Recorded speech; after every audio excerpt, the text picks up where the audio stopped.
It's finally Friday. It's Friday, Friday. Thank God it's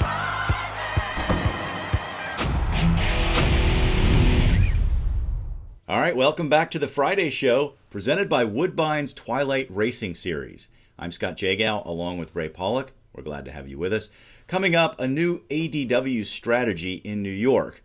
But first, Ray, I know you're probably really tired of talking about this subject, but we've had the result of the federal trial of trainer Murray Rojas, and she was found guilty on 14 of 21 counts, not the wire fraud counts. But then the latest development is that she and her husband and trainer Stephanie Beatty, who admitted during the trial to cheating and that others had cheated, they've all three have been permanently ejected from Penn National. Do you find this a satisfactory response?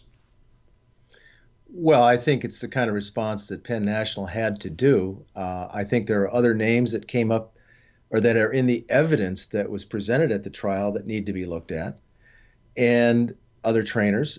And there are 4 veterinarians that have pleaded guilty. They're not allowed to practice at Penn National, but to my knowledge, the Pennsylvania Veterinary Board has not looked into their activities at all or taken any action against them. So they can practice 50 yards away from the gates at Penn National if they want to. And to me, that's not very satisfactory. Another potentially unsatisfactory response we received this week was from Eric Hamelback of the HBPA, the National Horsemen's Group, in response to a story you wrote where he said, "We support clean racing in our sport, period." Now, do you buy that based on the evidence? The HBPA supported Murray Rojas in her defense through a legal defense fund they formed. The National HBPA did through that fund, and the local HBPA in Pennsylvania supported Murray Rojas.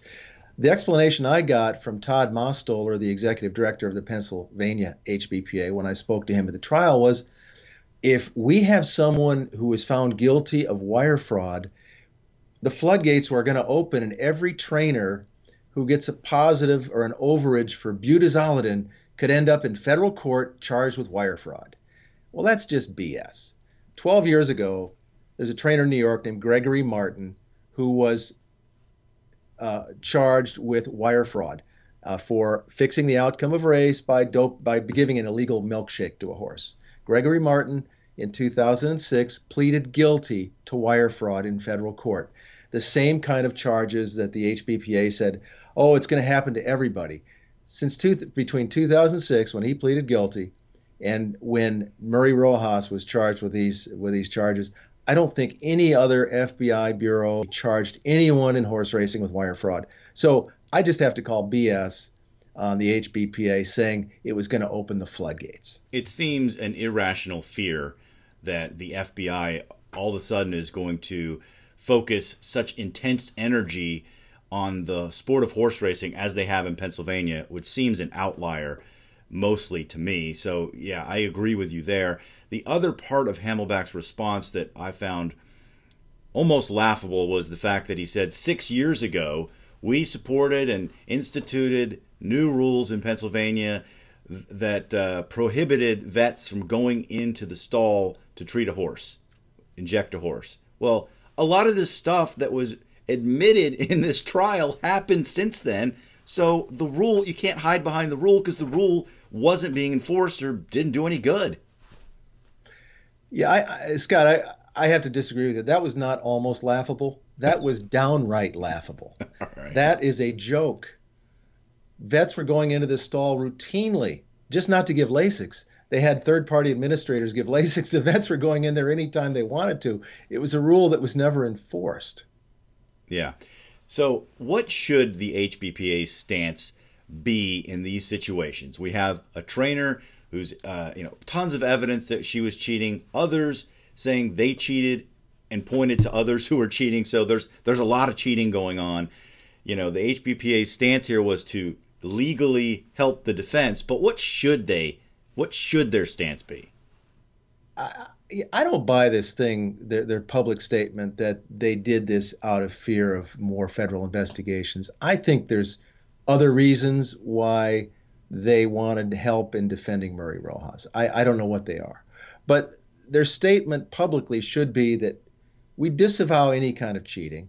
We are going to stand up for the honest horsemen who are members of the HBPA, because dishonest horsemen are stealing money from the honest horsemen in the way of purse money. So they're standing up for one person who was, by cheating, was taking money away from honest owners and trainers. And for some reason, and I don't know what that reason is, they decided, no, we're going to turn our backs on them and on the betting public to defend this one person. Yeah, I don't understand why they're taking that view.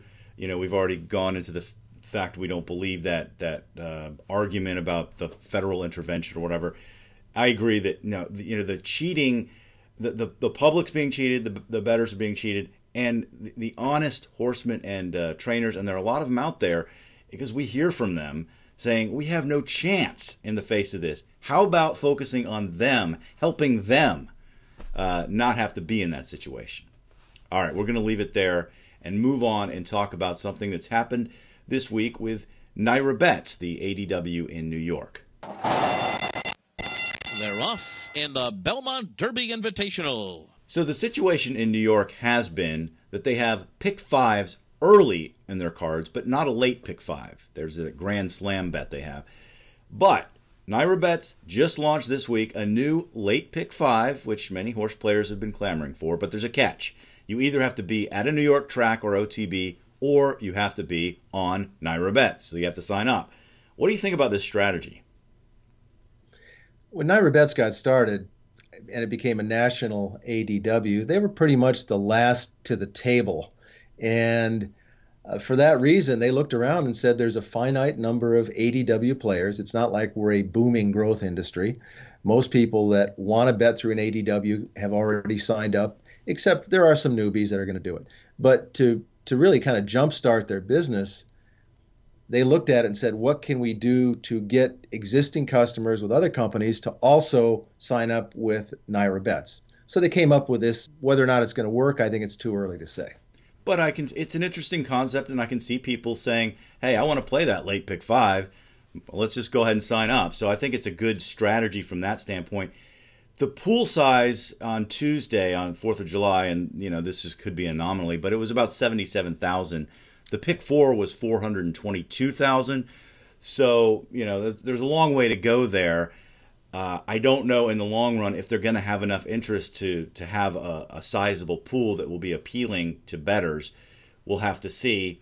But this is what's going on in the industry right now. There's not a huge group of new recruits out there, or at least they haven't been identified by these ADWs. So they're all trying to go after each other's customers. There's a lot of cannibalization going on for customers in this realm right now. Yeah, actually, Scott, I'm old enough to remember way back when ADW started. Not every ADW was able to take bets on every track. So if you wanted to play the tracks of California or New York or Churchill Downs, whatever, you had to have multiple ADWs. And it looks like, at least for the time being, if you want to play the late pick five at NYRA tracks, you're going to have to do that again. I'm not sure that's really progress, but that's business. Yeah. All right. What do you think about this? Would you sign up just to play a particular wager like this? Let us know with our poll at paulickreport.com. That's going to do it for this edition of the Friday Show, presented by Woodbine's Twilight Racing Series. Thanks for joining us, and we'll see you next time.